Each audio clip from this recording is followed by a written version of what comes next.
basic question that we're asking all GMs is about the economic crisis, and the fundamental question is: was the crisis a traffic jam that stopped things up for a while and then got unstuck and things that are flowing as they did normally, or is it a diversion onto a whole new route of the economy? How are you seeing it within 3M and within your client base? I will refer to 3M Czech Republic, right? Because actually kind of for the 3M globally, 3M went through the crisis really very successfully, and all the numbers confirming that actually we, in principle, 2009 was a good year for 3M comparing to the peer companies. But from now on, I will start to speak about Czech Republic. For Czech Republic, it was very unique, absolutely and totally unique year, because actually in the very beginning of the crisis, I started. And in principle, I don't know really exactly the history. That's why I just know the time from the very beginning of the crisis in Czech Republic, which was end of 2004 or 2008, beginning 2009. And this was a traffic jam. I have to say this was really a traffic jam. It was a time where we could not predict what's going to happen next month, because actually we are very Czech 3M, the Czech subsidiary is very industry driven. It means actually we are not very much linked to GDP. We are looking IPI, and the IPI, the industrial index, was in the first quarter 2009 dropping by 20%, and we just we didn't know where is the bottom. And even in some industries where we are very strong, it was minus 40, minus 80. In welding, for example, it was minus 80%. The welders stopped welding. Therefore, it was really traffic jam, and especially because we could not predict what's going to happen, to what extent we need to adjust our cost structures. It means the beginning was a big traffic jam from this reason. Other reasons, for example, at the same time we changed some systems. It means it made this situation even more difficult. At the same time, we significantly downsized the organization effect. It means I can't hide it. It means it was a very difficult period. But at the moment, now after 1 year, I can say this was probably the most interesting year for me, and the most interesting year, let's say, for the subsidiary. And we have learned extremely a lot, and we actually, at the very end, I have to say, we benefited from that. So what did you learn? How to react in crisis times, what mistakes not to do next time, because And do you think that some of the reactions in crisis can also apply during non-crisis times? I would say so, because actually, in principle, the crisis time was about change management, and you have also in the normal life, you have a lot of change management situations where you have to change the business model, or kind of you have to react to different situations. It means the fact that we went through the very tough change management, where communication was absolutely the key. We underestimated in the beginning, and then we were improving, let's say, day by day, month by month.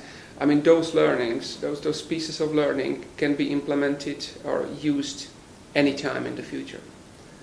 One of the maybe causes of the crisis, but certainly one of the symptoms of the crisis, is a drop in the trust between business partners, between business and their banks, between the society and business, between business and politics, etc.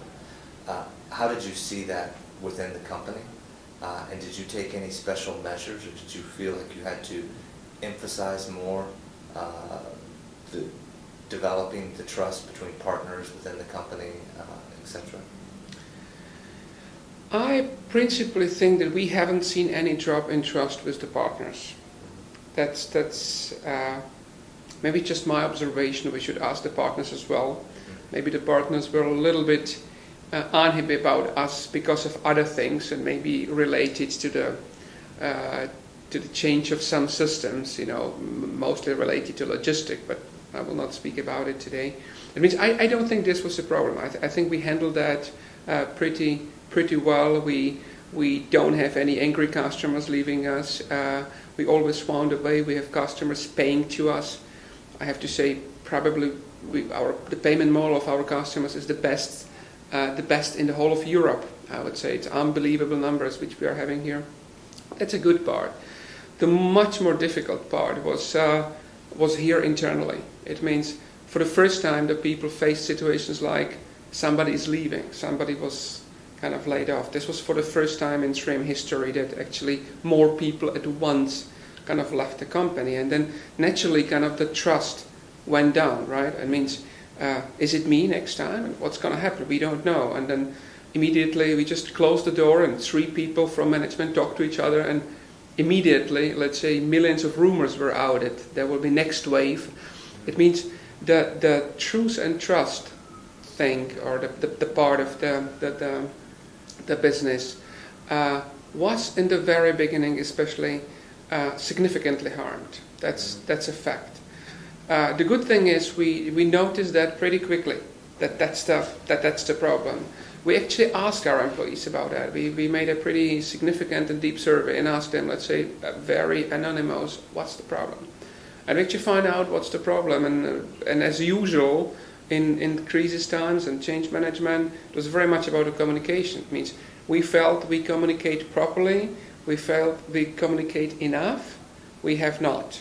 It means and then based on that, we really started to communicate much more. We created different forums where the people can speak to each other. The open book policy or open door policy was here all the time. But we found out it was not enough at that very particular specific time of 2009. Yeah.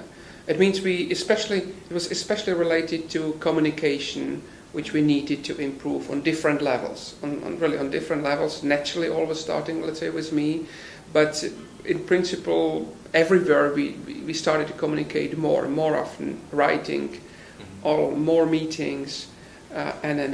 And this is something that you're going to continue on to do now that the crisis is over and people are maybe not so worried about layoffs? Yes, because there are other things. There's other things to do, and the power of communication is immense. And we are, for example, at the moment, the very important thing for us is our vision, to live our vision, to be sure that everybody understands why we are doing that, what are we doing, what's the idea behind, and so on and so on. And in principle, it's also kind of a change management, right? We do things which we have not been doing before, and explaining why we do it is very important. It's a change. That's why we need to keep communicating. And since then we implemented a number of things, and actually, I don't want to say tools, but it's more about operational rhythm. It means we change the operational rhythm so that the people are more involved in the decisions. We are asking them more about stuff. We very often let them decide. It means it's very much kind of a combination between leadership and communityship. It means if the marketers decide, okay, I respect, this is their decision because they drive the marketing machine forward. It's not me particularly. And how do you set that? How did that change the system of decision making? How do you set it up so that when these decisions are made, they're clearly communicated throughout the organization? Because you're talking about a different sort of management structure that came out of the crisis. We try to be leaner, let's say, in that respect. But I still believe that actually kind of me and my management team, or the management team of SRIM Cesko, that's not my management team, SRIM Cesko management team, should spend really 60% of the time, let's say, with the people. And explaining why we do stuff, what is needed, what is expected, must be on the agenda all the time. And when you say 60% of the time with the people, are these informal meetings or are these structured meetings?